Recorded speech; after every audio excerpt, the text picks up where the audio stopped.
Hey, welcome to Mike the Baptist. We're over here, fellas. We're coming in on a side view of the table today. Welcome to Mike the Baptist. Welcome H.C. Jones. Hey, good to see Michael you. Koontz. Jackson. The gang is all here, and you'll notice if you're watching, at the end of this table is a huge, gigantic box of Twinkies. Brother Hodo brought them in. Someone had brought them to his church office and said they can't eat all these, and I said, well, yeah. We can. I can see why, but we can damage them a little bit, so we've already had one. It looks like the box is half empty, though. It does look half empty, but we didn't do that. We only had one. But anyway, thought it's interesting to It matches your have shirt. that into the table. Oh, it does. Yeah, it's kind of a theme. Oh. Okay, that's the excitement from here at the table, and welcome to the program. We're off and rolling. I think it's February. Mm-hmm. I think that's correct. So we've already got a month behind us, and awaiting Koontz's departure coming up. Hate to see you go, but understand. Yeah. In your business, you get called, as they say, don't you? You do. Oh, I got to buzz that. Let's see. It's one of those turns right there. Find my buzzer here. But you have to surrender to the calling. That's a twofer right there. Okay, but anyway, anyway, you're here for now. You're not going yet, and we're glad you are. Thank you. Good to be here. So, www.mikethebaptist.com. Go there and look around. Videos and audios and all sorts of stuff on there. Merchandise. We do have a little merch. You can go look at that stuff too. Send us an email. Comments at mikethebaptist.com. Address it to anybody you see or hear on this program, or anybody you have seen or heard. Or if you just want us to relay a message to somebody in the neighborhood, just send it to us and we'll carry it down the street. We just want your email. We want to know you're out there. On the front porch today, in keeping with a concurring theme of trying to find things to embarrass all of us, I thought it'd be interesting to visit times that you've got in trouble in school. Now, this could be grade school, elementary, kindergarten, high school, college. No, not college. Well, college, yeah, if you got in trouble. But we're basically looking at school, like public school, etc. I thought it'd be interesting to hear a tale or two about whether you preachers have actually gotten in trouble in school or not. My guess is yes. That's just a guess, but my guess is yes. And Koontz, let's start with you. Have you gotten in trouble at school? Well, there's several times I should have gotten in trouble, but I was really good at not getting in trouble. I really, I never got paddled in school. Oh. Yeah. There was one time, I don't know what I did, but the teacher sent me out into the hallway, and it was for a paddling, but I never got the paddling. But yeah, I was just very good at being good. Really? And just got away with a lot of stuff, really. So for me, I never got in a whole lot of trouble. I'd get in trouble when I got home, especially like when report cards would come out and things like that. But that wasn't always the best of days for me. But in school, I was kind of the little hallmark, kid. Just teachers loved me. Well, I noticed something. Did you notice this, H? He brushed over why he got took out in the hall. Well, I said I didn't know why. I don't remember why. Oh, you don't know? Yeah, why. I don't remember what I did. Wow. To get sent out in the hallway. So it was so traumatizing that I got caught. I guess I can't remember now. So you were one of those kids that if you did get in trouble, it just scared you to death. It's just like froze like a fainting goat. Well, yeah, because if I got in trouble at school, I knew I was going to get in double trouble at home. Gotcha. So if there was a paddling at school, there'd be a whooping when I got home. So and I feared Dad a lot, and I was like, I got enough whoopings at home. Didn't want to add to it. I don't know that I've ever met another human that hadn't had a paddling in school. Yeah. Yo. This was a short visit on the front. Well, that was but, for me. But I will say, let me say, I am impressed that you never got in trouble like that. Mm-hmm. I'm impressed. Yeah, that's good, boy. I appreciate him just leaving me all the time that I'm going to need to talk about. That's the thing, because when I saw this front porch topic, I was like, where are we going to go today, Hodo? I was a little mischievous back in the day, and so at the Watauga Warriors building, I was probably like a piñata. They was, they practiced paddling on me. I do remember like kindergarten. So kindergarten, you'd come in and they had these round tables. It started all the way back in kindergarten. Yeah, kindergarten. Hey, I waited till first grade. yeah, kindergarten and girls, they get you in trouble. So they had all these little round tables, and they had all these blocks and stuff. And so wherever your little name placard was, that's where you were going to be that morning. Well, I guess Mom dropped me off really early. I was in there before anybody. The teacher wasn't in there, so I started looking around. I found Ginger's name tag. And I was going to bring Ginger's name tag over to mine, but then I realized, Ginger's nice and everything, but really it's this toy over here that I wanted, and so I'm moving stuff all around. Well, I knocked over one of the tables, and like stuff is everywhere, and so I'm trying to get all that stuff put up, and yeah, I got quite in a bit of trouble for that, but I think Ginger sat beside me that day, so kindergarten. I was okay. Trouble and women already. Yeah. Kindergarten. And then second grade. First grade. Hey, look, he skipped a grade. All right, first grade. This was an embarrassing moment. This is an embarrassing moment. So first grade, I didn't know whose class I was going to be in and everything. So we were that family that went to church Sunday morning, Sunday night, Wednesday night. Mm-hmm.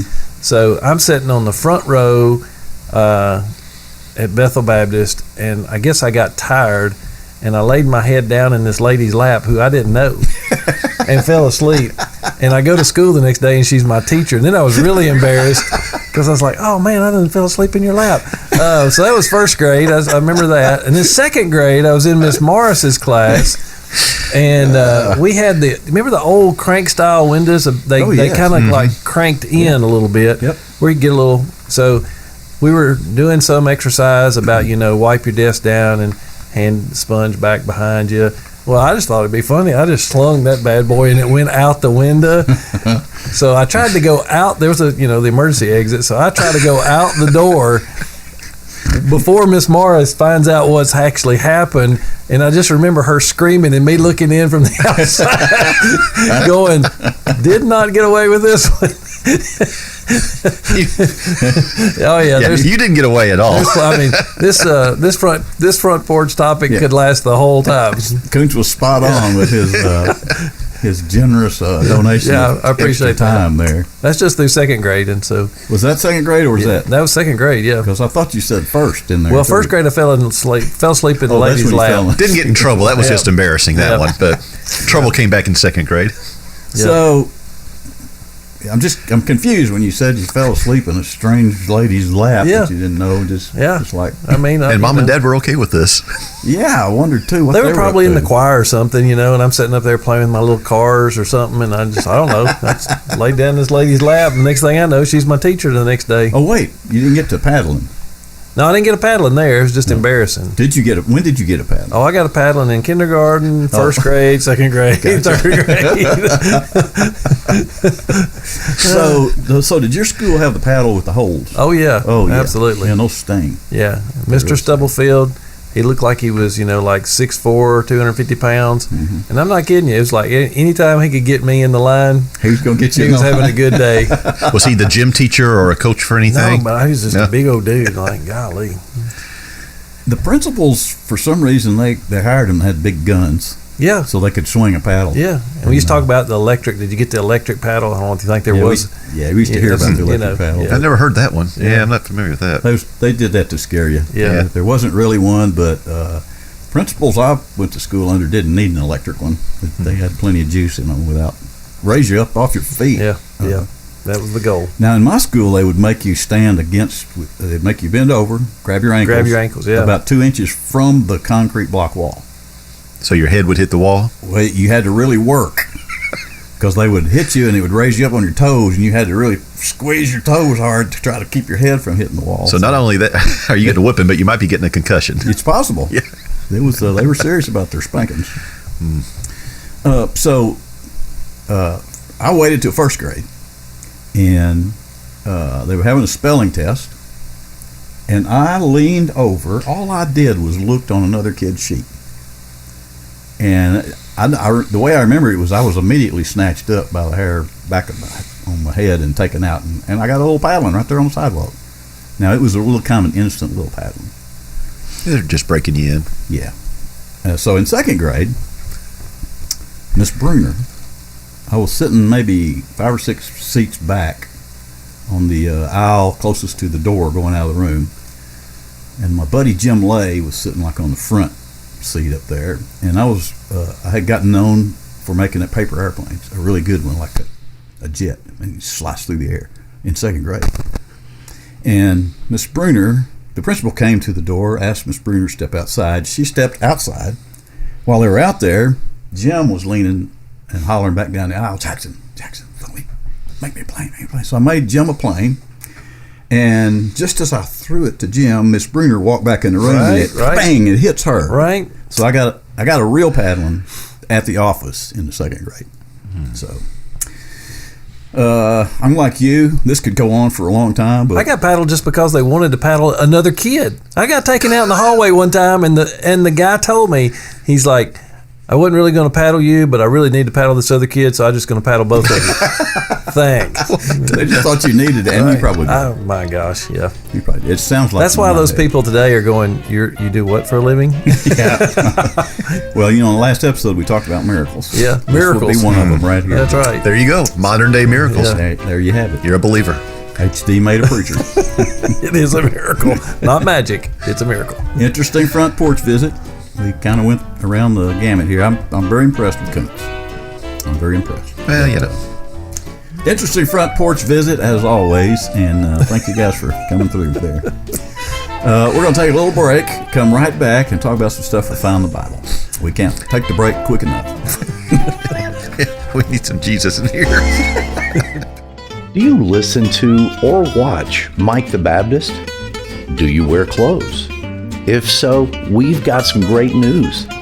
T-shirts and hoodies are now available at MikeTheBaptist.com. Just visit MikeTheBaptist.com, click on the merchandise link, and you'll find high-quality tees, hoodies, and even onesies for the babies in a variety of colors, all with the Mike the Baptist logo and familiar sayings from the program. Mike the Baptist is a true labor of love. No one has to pay to listen or watch the program, but Mike and the crew have to eat. So a portion of each sale of a t-shirt or hoodie goes to Mike's local Kroger, Walmart, or electric utility. It's kind of simple like that. In order to keep the program free, we have to generate a bit of income to pay the bills. When you make a purchase, you're not only doing the world a favor by wearing clothes, you're helping keep the messages of Mike the Baptist on the air. Thanks for helping out, and thanks so much for being involved in spreading the good news. What a great planet. Hey, we're back. I harp all the time at the beginning of this section about how impressed I am with the Bible, but it's because I am. I really am. There's a lot of books. I've read a lot of books. Y'all probably read a lot of books. There are a lot of books in the world, but there's only one book that does what the Bible does. And I think it's safe to say that it does what books in other religions can't do. The person it points to is not like any other person in any other book like that is pointing to. So it's very unique. And if you listen to this segment, I promise, between now and the time this segment is through, you will hear something that'll get you inside somewhere in a real personal way. I'm going to turn it over to the preachers and let them head this up right now. Well, we're continuing to read about Jesus doing miracles, and it was one of the ways, I think we talked about last week, it was one of the ways that he proved he was the Son of God, because these miracles that he was doing was beyond the natural realm. They were supernatural events.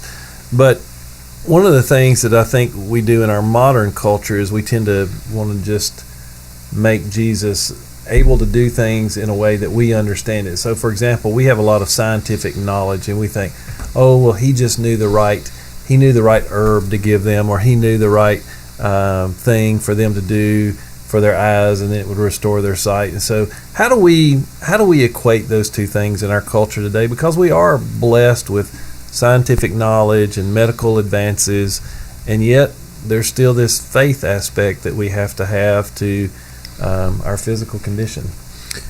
Yeah, so one of the things I think about that is God always wants us to be active in ministry, for example. A little bit different topic, but he could do everything without us if he wanted to. But he wants us to be active. He wants us to buy in and be a part of this work. With the scientific knowledge, we understand that all this knowledge comes from him, but he gives us this knowledge to to be active, to be a part of the plan, I would say. And, the plan could be trying to help others. We have this scientific knowledge. We've come up with amazing medicines and processes to help different diseases. We see on the commercials are all over the TV right now for the Shriners Hospital. And just in the short amount of time that hospital has existed, the survivability rate for children with cancer has gone from a small minority to a vast majority survive now. So he gives us this knowledge. He wants us to do things. He doesn't want us just to sit back and be a spectator. So I think we got to be careful, though, that we don't rely upon just the knowledge either, because the society wants us to say that we can figure it all out. We've got the answers. We've studied. We've done the research and stuff. In the grand scheme of things, he's still in control of all this. And it's a balancing act. We do what we can do, and then we rely upon God. We know he is ultimately in control of all of this stuff. He's got the master plan. He's going to do his will, but we need to still work and do our part. I'm crazy enough to believe that science fits inside of my belief in God. Yep. Because you hear arguments that it can't be both ways, that it's either science or it's, this magical Christian thing you people are following, but I believe it all kind of fits together. What I don't believe fits is that I think I'm allowed to, in my faith, discover things scientifically, because his creation, he turned us loose down here. We got free reign to go figure things out. What I don't believe I have the right to do is the topic of evolution comes up. I don't believe I have the right to go back millions of years and make things up that I can't really prove. Now they'll tell you that science can prove all that. I'm really sorry, but where I'm from, we're very simple people in the hills of Arkansas. I'm not real sure you can date something with carbon to millions of years ago. Now, I think you could probably go back a few hundred years and be pretty accurate. I don't think you can get to millions of years, personally. Yeah. However, I also kind of believe that parts of this discussion about evolution fits within, or could fit within, his creation. I don't for 1 minute think man came from monkeys. I think he created monkeys, he created man. But I can see where his creation, it's listed in the Bible as being 7 days. Y'all been to school for it, I haven't. Is that 7 of our days? Or is this God's time and he explained it in a way that we can understand? Well, one of the things that Pastor tells us a lot of times, take the Bible literally. I mean, when you go to start reading the Bible, just read it as a literal work for us. And, I believe it is a literal 7 days. Because, when you start looking at creation and stuff, who's to say that, and this is what I believe has happened, but they tell us scientifically it takes millions of years or thousands of years for certain things to form, like oil to form from other stuff. Well, God just creates things in place, and the oil's there. When light travels, we know it takes time for light to travel across the universe. Well, when he made creation, all that light was already in place. There was no gap waiting for it to get here. He could create it from point A to point B, and then there's that continual source always. But long story short, yes, I believe it's a literal 7-day period for us.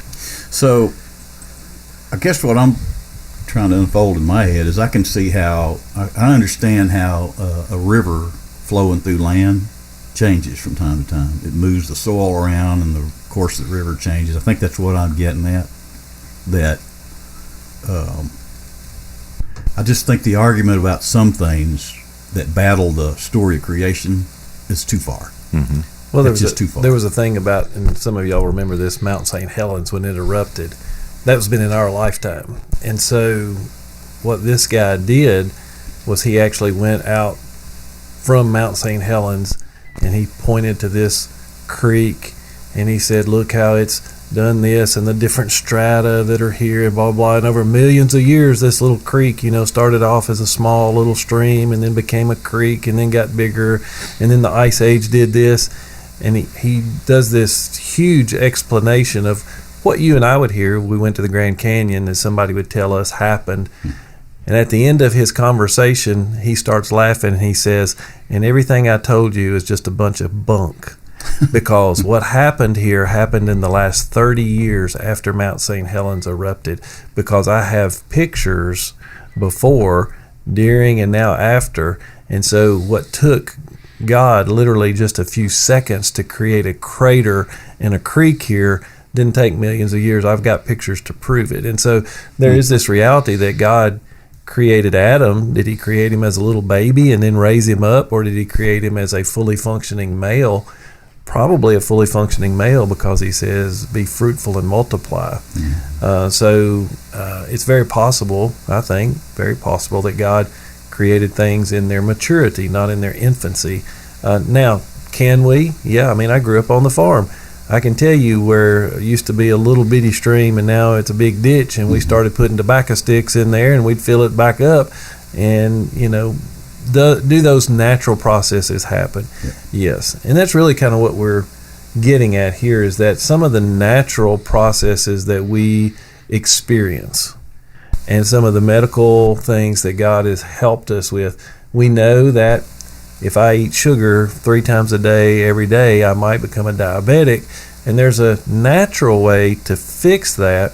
But then there's also some things that are beyond our control. And that's where you get back to the supernatural. So how do we weigh that out? And I would just say this, like, I've been in some, as a pastor, a lot of times you get put in some very difficult situations. Somebody's dying, or they're going in for a major surgery. And you know what I've learned to pray? I've learned to pray that when somebody's going into surgery, I've learned to pray that God would be with that doctor and with those nurses and with the medicine and the procedure and the equipment and all the technology that we have. But then I pray that God would be glorified through the procedure. Not even that that person would be well or get through it, but that God would be glorified through that procedure, because ultimately that's what we want in our life. Now, do I want Meemaw and Papaw to survive their surgery? Absolutely. That's what I want. But what's more important is that God gets the glory out of it, because there is a purpose in pain. We have to realize that.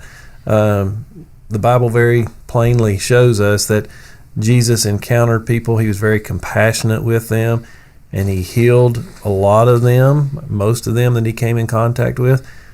But he was only here 3 years. So what about all the other people that came before or came after? They didn't get that opportunity. Does that mean he didn't care about them? There's a purpose in pain, and it is to bring God glory. So how have you seen that in your own life, that your difficulties have brought glory to God? Well, you know, with family sicknesses, one of the things that I see is, I think you just alluded to it, it brings us closer to God.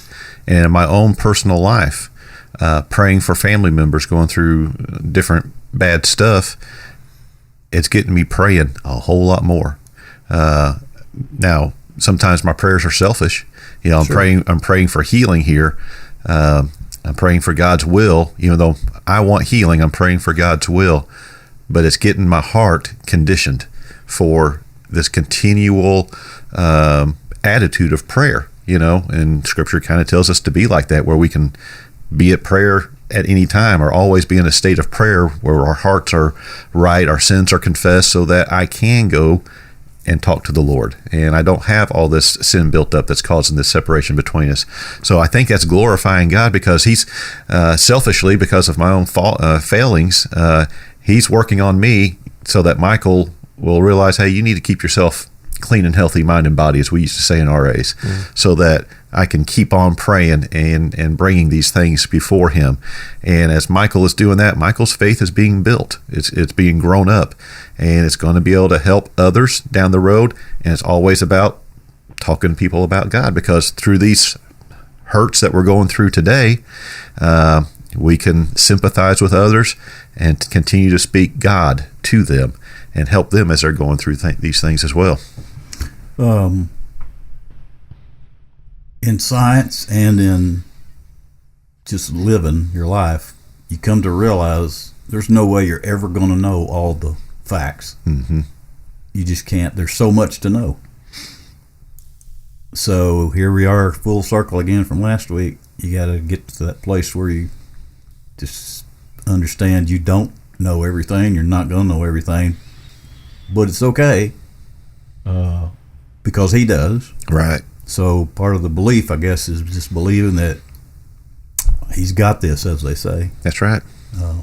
Which is what your faith is about, is it not? Mm-hmm. Because you're not going to ever. I don't know any human that ever has known everything or ever will. Just Jesus. Besides him. Didn't I say before in the green room? Yeah, Jesus is the answer. Gold star to Michael. Yeah. Yeah, but I think it's hard. Pain is real. Pain is real. And in our desperation, in our pain, we'll get mad at God and be upset with God. And we want to be healed. We want to be fixed. But we have to also understand there's a bigger picture. You know, if God wants to heal me physically, but God also wants to heal me spiritually, which is the most important thing, which one is he going to be most apt to do? Well, he might just let me go through the physical hurts so that I can be spiritually mature, so that I can grow in my spirit. Because, again, we're short-sighted. We're only here for a few years. Yep.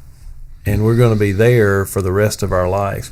You know, and Paul talks about that. I think it's Romans chapter 8. He said, For I consider that the pains and the groanings of this world are nothing compared to the glory that we will receive there. But that doesn't help me in the moments when you're holding the toilet and you think I'm about to die. Mm-hmm. All you're crying out is, God, help me. Oh, God, help me, fix me. When you see a loved one, I mean, you're on your face with your request that God would fix the situation. And the reality is he's in the situation. Probably one of the hardest things we have to struggle with is, especially as a Christian, nothing happens in my life that God hasn't okayed. Nothing. Boy, and that's hard to get to that understanding. Yeah. So Back to the Job story. Yeah, so if I get a bad medical report, or I'm in a car wreck, or no matter what, like, nothing happens except God okayed it.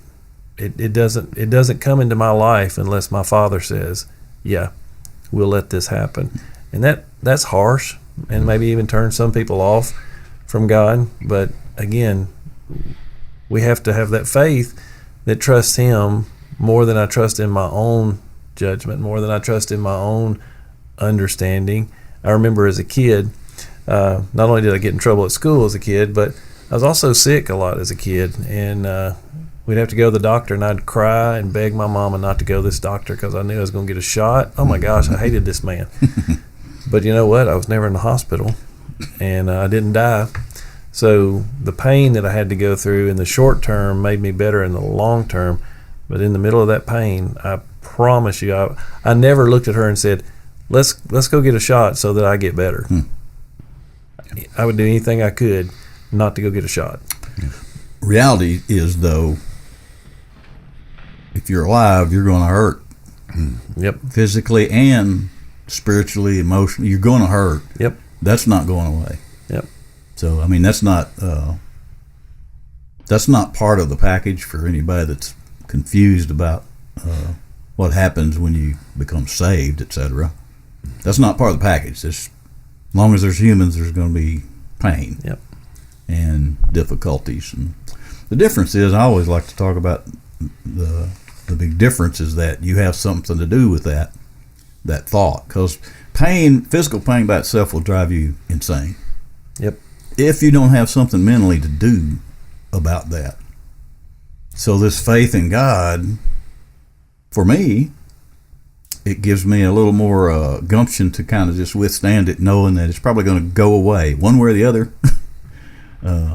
If it goes away and it's a permanent me going away, that I know where I'm going, so that worry is kind of off the table. Well, you know, Paul says, for me to live is to live as Christ, who suffered. Or if I get to die today, it's the best day ever. I get to go home. one of the young guys in one of our Bible studies, we were kind of talking about difficulties and circumstances, and he said, I never understood what my mama meant by this, but she used to always tell me, Paul kissed his chains.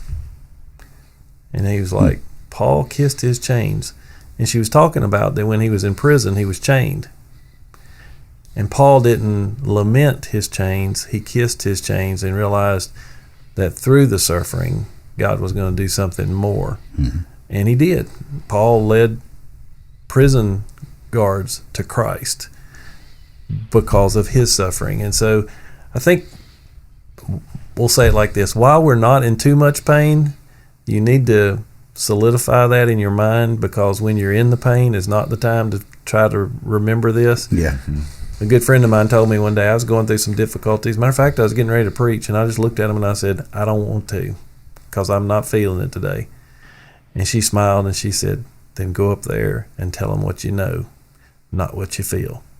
I was like, dang, you suck. But that was good. Yeah. That was good, because what we know is true, again, comes back to this: who is Christ and what is his authority, and how is that he's overcome the death and the grave, and therefore we can be overcomers. You know, Paul says, greater is he who is in me than he who is in this world. And he says, who can be against us if God is for us? Mm-hmm. I'm telling you, I know every show we're kind of trying to talk people into why they need to have a relationship with God. Mm-hmm. I think this one kind of wraps it up with that. It's like your life is gonna have problems and difficulties. I'd rather go through it with him than without him. Absolutely. That's a good reason enough. Yeah. Good reason enough, I think. Yep. Plane landed right there. That's good. Pretty simple. Pretty good stuff, man. We'll take a break, come back. Thank you for listening to and watching Mike the Baptist. We hope you get something out of these programs and that they bring you a bit of joy and hope. This year, we want to ask you to help us grow our listening audience by simply sharing these podcasts and video episodes with your friends on social media and in the real world. Our goal is simple: talk about our faith and how it affects our lives using common language, just the way people really talk. The message really is good news for people who are already churched up and for those who aren't yet, because the good news isn't something we're given to keep to ourselves.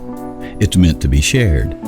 So we're asking you to share this year by telling others about the foolishness and the fun on Mike the Baptist. Happy New Year. We're just Christians trying not to cuss. Hey everybody, it's time to play America's almost favoriteest new game show, Inny or Outty, where we challenge our guests to figure out if a phrase we give them is actually in the Bible or out of the Bible. Sharpen your wits, guest. You're about to be in the hot seat of Bible stuff, because you're the next contestant on Inny or Outty. Here's Mike. Welcome back. And welcome to those of you who skipped the first two sections and went right to Inny or Outty, because I think I know a couple of people that actually do that. I won't give up your names. Huh. Send me something. And I won't give up your name. Inny or Outty, pretty simple concept. Always has been. No need to explain. Could be a board game. It will be a board game. Not could be. Could be. Would be. Okay. And it'll also be a modern version of how they do games now too. Oh, okay.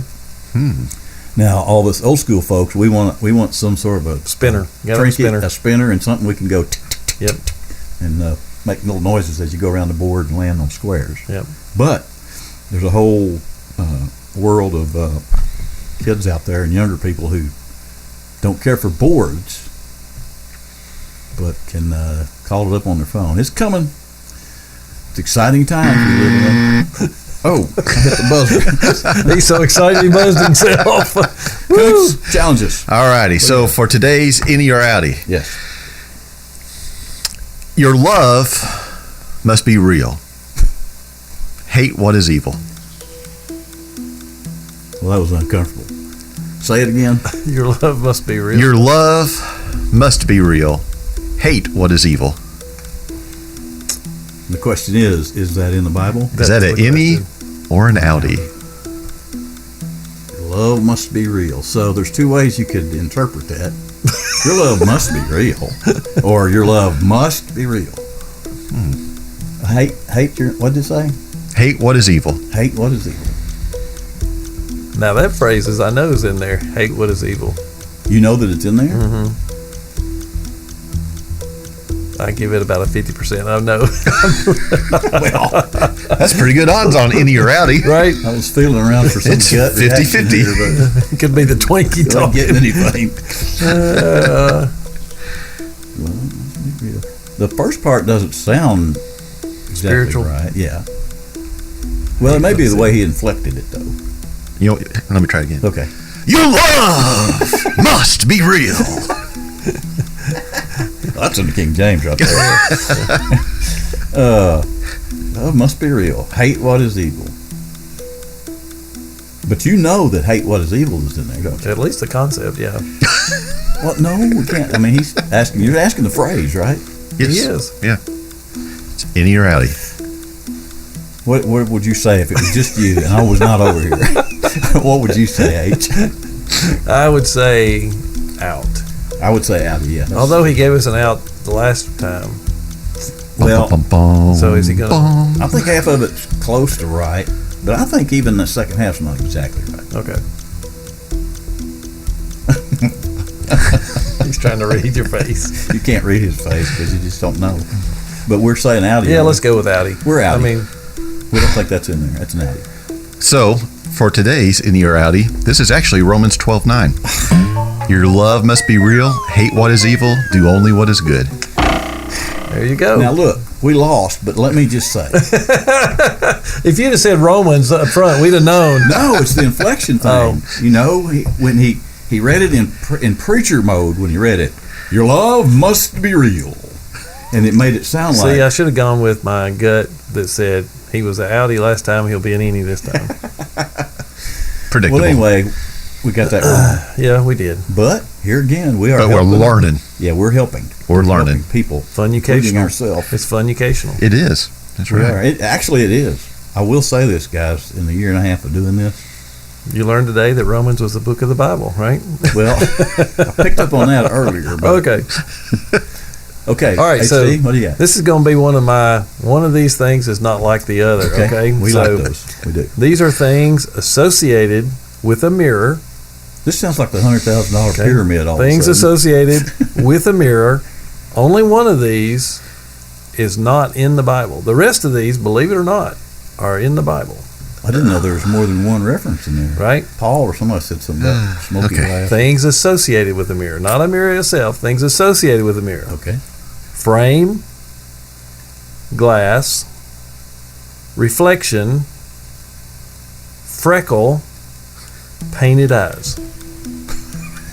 Things associated with a mirror. You had to throw freckles in there. It does sound like a pyramid, doesn't it?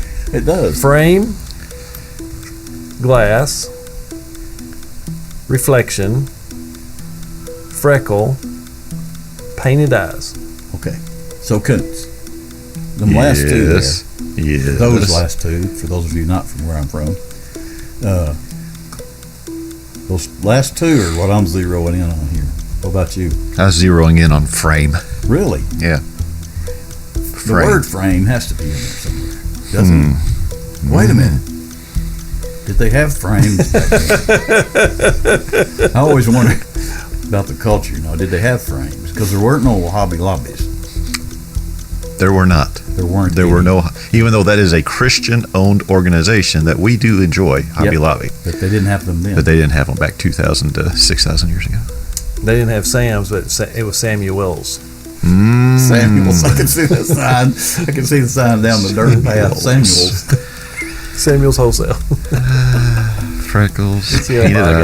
eyes, Get you a boggin at Samuel's. reflections, glass, or Frames. frame. I have a question, Koontz. Why did you zero in on frames? Well, I'm not really sure. I mean, the other things I'm kind of like thinking through. Sounds good. Frame, I'm like, didn't really need a frame for a mirror. Wait just a second. What? I know I'm on your side here, but freckles didn't cause you to think there for a second? No, it didn't. Really? No, because there's something about freckles in there. Okay, so freckles is in there. Yeah, I learned something. but does it have already. anything to do with a mirror? I don't know on that one. I don't think they looked in the mirror and were worried about their freckles in those days. It's just That's just a guess. It's beauty marks. Well, okay, so it would be frames or what was that last one? Painted eyes. Painted eyes. Painted eyes. Gotta get back up here on the microphone. That sounds like a Jezebel thing or something, don't it? Did they paint their eyes then too? Was their eyeshadow then? Things you might want to know. Interesting. Mary Kay. Was But you not don't in the see Bible. Mary Kay in the Bible, just Mary. Anyway, That's an Outty. I think I'm going to go with you. I feel odd doing it because the word frame is a real common. But I just got to thinking, did they have frames? I mean, did they? When you went in one of their huts or houses or whatever, was there things on their walls, pictures like we have? No, they didn't have cameras. So, did they paint things and then put a frame around them? Or were they concerned? Would they even be concerned about a frame? Would they be concerned about decorating the wall of their living? Would they be concerned about painting eyes? I think so. I could see that. Yeah. Frames. So we're gonna go with frames? Yes, frames is. So we'll go is with the frames. Outty. You're really making these hard. I know, right? I had to look at these. So these things associated with mirror, frame, glass, reflection, freckle, painted eyes. The only one that's not in the Bible is freckle. Freckle. Whoa. Now, freckle is not in the Bible, period, or not in relationship to. Not in the Bible at all. Freckle, the word freckle.